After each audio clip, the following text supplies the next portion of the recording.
Welcome back to ABA Tractor Chat. In our field, we're all trying to make a real difference, and so much of that really depends on, well, understanding behavior and how to change it effectively. That's why today, we're taking a deep dive into something really foundational: preparing behavioral objectives. We're digging into Chapter 3 of Applied Behavior Analysis for Teachers. Yeah, this is such a critical piece. Absolutely. We want to pull out the essential stuff you need to be effective. Definitely. And you can think of these behavioral objectives as like the blueprint for any intervention that's going to work. A blueprint. Okay. Yeah, they give you that clarity. Make sure everyone, educators, therapists, families, the person we're supporting everyone is actually working towards the same thing. Right, moving past just vague ideas. Exactly. Getting to those clear, measurable goals. Okay, so we know they're important. Yeah. But let's get specific. What is a behavioral objective, just in plain language? So, simply put, it's a written statement. It lays out exactly what behavior we want to see happen because of our teaching or support. Okay.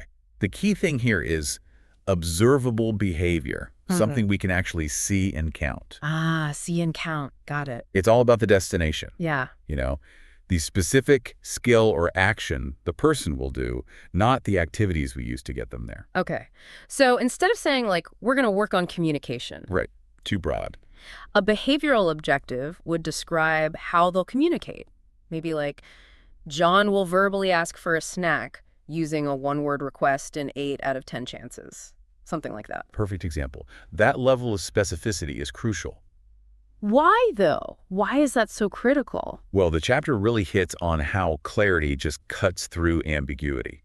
Think about that little story, the vignette with Mrs. Wilberforce, Mrs. Folden, and Mrs. Samuels. Oh, yeah, I remember that one. They all thought they were on the same page about a student's issues. Right. But because their goals weren't specific, they were kind of talking past each other. Clear objectives make sure we're all looking at the exact same target. Are we talking about the same thing? Story really stuck with me. It just shows how easily wires can get crossed without that shared, clear goal. What other reasons make these objectives so useful? Well, they also really empower the learner. When objectives are clear, the person knows exactly what's expected. Right. And what success actually looks like for them. Oh, okay. It's sort of like giving them the ruler so they can measure their own progress and really understand the feedback they get. That can be super motivating. So it shifts it. It's not just us telling them what to do, but them understanding why and what the target is. Precisely. And from our side, the teaching perspective, clear objectives are like a compass. A compass. How so? They guide our decisions. What materials should I use? What teaching strategy fits best? How should I structure this session? The book uses that analogy. Oh, the machinists and surgeons. Yeah. You wouldn't just pick up tools without knowing what you're trying to build or fix. Objectives tell you what you're building. Okay, so it makes our interventions way more focused, intentional. And what about tracking progress? How do objectives help there? This is where that other story comes in, a matter of opinion, about Alvin's toilet training. Right.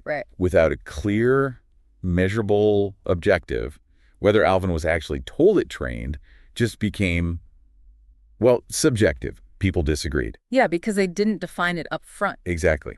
Behavioral objectives give you that clear benchmark for evaluation. We can collect data.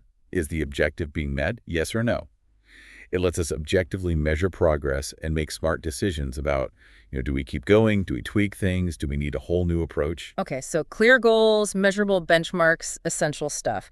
Now, the chapter talks a lot about pinpointing behavior. What's the big idea there? The core idea with pinpointing is basically this. Don't treat labels, target specific observable actions. Okay, labels versus actions. Yeah.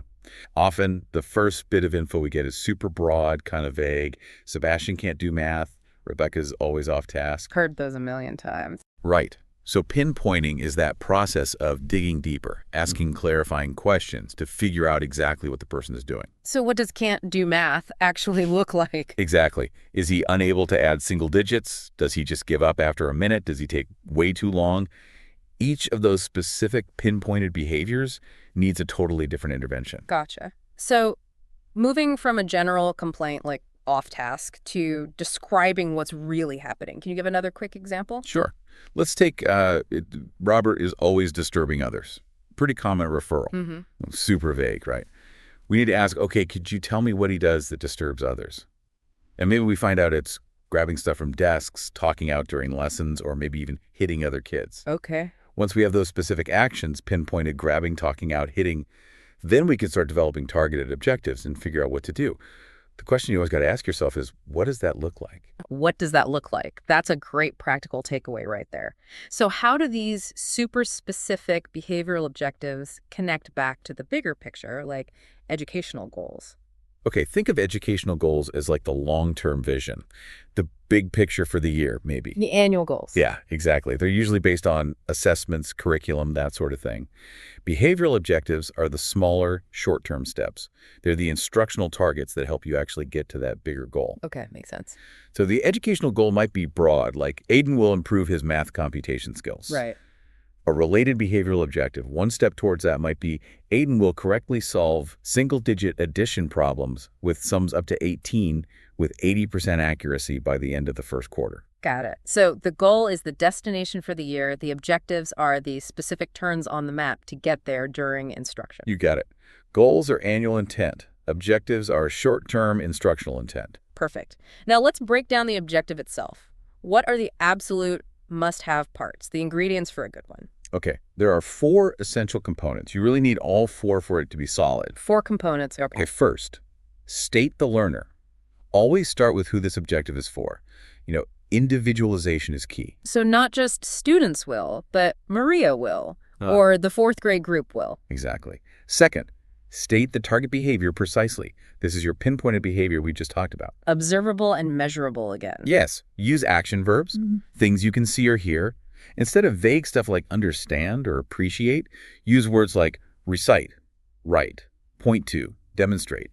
Ask yourself, could someone else walk in, read this, and know exactly what to look for and count? Good test. So observable, measurable verbs, learner, target behavior, what's next? Third, state the conditions of intervention. This describes the context. What needs to be present for the behavior to happen? Like what materials, what instructions? Exactly. Materials, instructions, setting, any help they might get.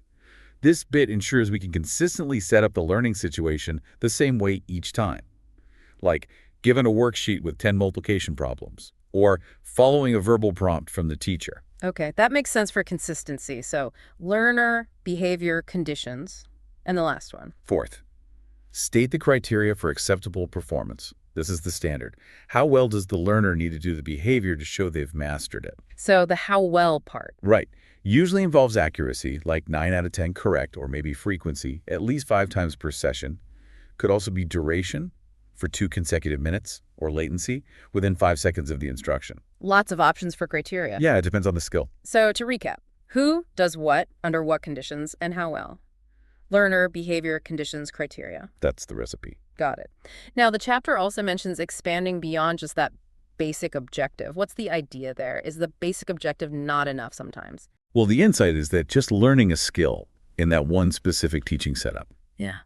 it isn't always enough for the skill to be truly functional, useful in real life. Ah, okay. So the chapter brings in 2 important ways to think about expanding. First is the hierarchy of response competence. Hierarchy of response competence. Sounds technical. It's just levels, basically.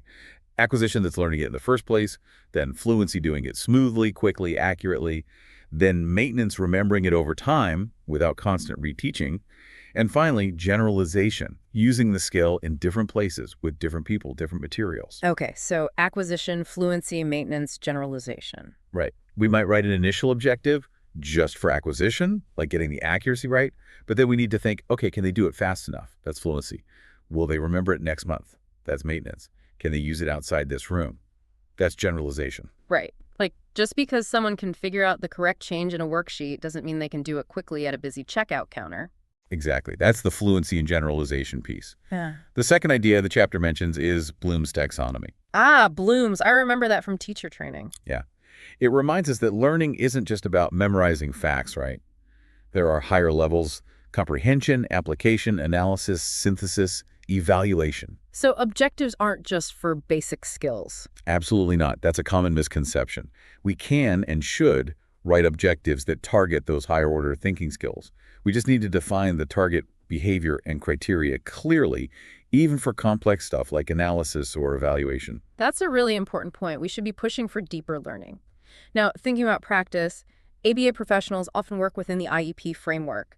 How do these behavioral objectives fit into an IEP? They're central, really. In an IEP, you have the broader annual educational goals. The behavioral objectives, or short-term instructional objectives, as they're often called in IEPs, are the specific, measurable, short-term steps to reach those annual goals. So they break down the big goal. Exactly. The whole IEP process, collecting data, setting goals, developing interventions, reviewing progress, it mirrors the process of writing and using good behavioral objectives. They provide those specific, measurable targets the whole team uses to track progress and see if the plan is working. It sounds like getting good at writing these objectives is like core to being an effective ABA professional. It really is. What are some common hurdles people run into when trying to do this well? Well, one I hear a lot is just the feeling that it's, more paperwork. Feels like bureaucracy sometimes. Yeah, I can see that. But the real takeaway, I think, is that taking the time to write good, clear objectives actually saves you time and headaches down the road. It provides that essential clarity and direction. So it's an upfront investment that pays off. Definitely. Another challenge can be making objectives truly measurable and observable, especially for trickier, more complex skills or internal states. It takes practice to really pinpoint the observable parts of understanding or managing frustration. Right. Defining those operationally. Exactly. Getting that operational definition tight. Okay, so it takes practice and focus, but it leads to better intervention and better outcomes.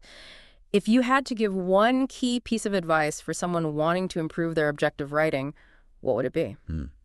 One key piece. I'd say constantly ask yourself that question. What does that look like? Back to that. Yeah. When you're defining a target behavior, really push yourself. Break it down. What are the specific observable actions? Use precise verbs. Think, how would I actually count or time this? Just shifting your focus to that concrete level can make a massive difference in how clear and useful your objectives become. What does that look like? That's excellent practical advice. So as you, our listeners, are planning interventions and writing objectives, remember that importance of being specific, observable, measurable. Really think about those long-term goals, the different levels of learning acquisition, fluency, maintenance, generalization, and even those higher levels from Bloom's. Maybe take a second to consider. How consistently and precisely are you defining target behaviors right now? What small tweaks, maybe just asking, what does that look like? More often, could lead to clearer communication, more effective teaching, and ultimately better outcomes for the individuals you work with. Good thought to end on. Thanks for joining us for this deep dive into behavioral objectives. We'll catch you next time on ABA Chapter Chat.